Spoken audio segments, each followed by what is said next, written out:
यदि आप मुट्ठी को कस के बंद करते हैं तो जल नहीं ठहरता। यदि आप उसे ऐसे ही बहने दें तो वो अपना मार्ग स्वयं बनाएगा और आपकी हथेली पर भी रुकेगा। जीवन भी कुछ इसी प्रकार होता है, जल की भांति अपना मार्ग स्वयं बना लेता है ये जीवन। हर एक समस्या का समाधान स्वयं बता देता है ये जीवन। इसलिए जीवन में जब भी परिस्थितियां हमारे अनुकूल ना हो, समय के आरंभ से ही मनुष्य को एक प्रश्न सदा पीड़ा देता है कि वो अपने संबंधों में अधिकतम सुख और कम से कम दुख किस प्रकार प्राप्त कर सकता है। क्या आपके सारे संबंधों ने आपको संपूर्ण संतोष दिया है? विचार कीजिए।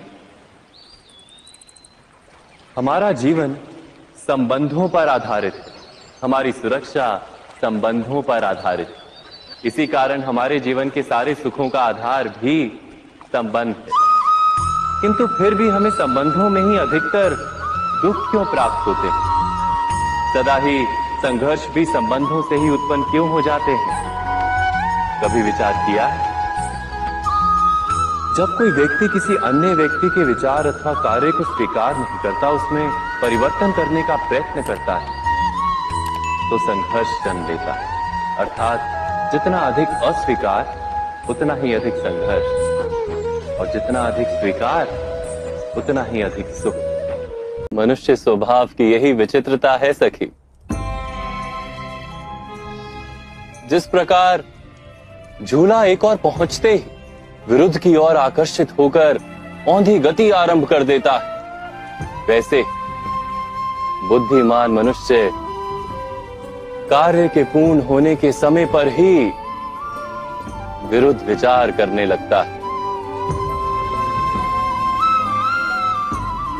यही गुण उसकी निर्बलता भी है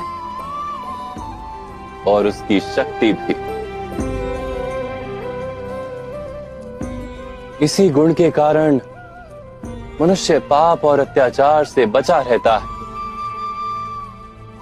किंतु इसी के कारण वो सफलता से भी वंचित रह जाता है। यदि मनुष्य स्वयं अपनी अपेक्षाओं पर अंकुश रखे, अपने विचारों को परखे, किसी अन्य व्यक्ति में परिवर्तन करने का प्रयत्न ना कर स्वयं अपने भीतर परिवर्तन करने का प्रयास करे, तो क्या संबंधों में संतोष प्राप्त करना इतना कठिन? अर्थात क्या स्वीकार ही संबंध का वास्तविक अर्थ नहीं? स्वयं विचार कीजिए। जब कोई व्यक्ति किसी अन्य व्यक्ति के विचार अथवा कार्य को स्वीकार नहीं करता, उसमें परिवर्तन करने का प्रयत्न करता है, तो संघर्ष जन्म लेता है। अर्थात जितना अधिक अस्वीकार उतना ही अधिक संघर्ष, और जितना अधिक स्वीकार उतना ही अधिक सुख। क्या ये वास्तविकता नहीं?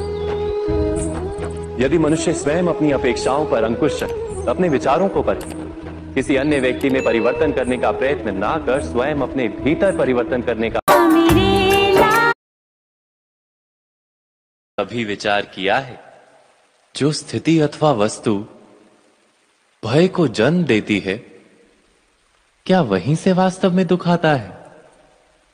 नहीं, ऐसा तो कोई नियम नहीं। और सबका अनुभव तो ये बताता है कि भय धारण करने से भविष्य के दुख का निवारण नहीं होता।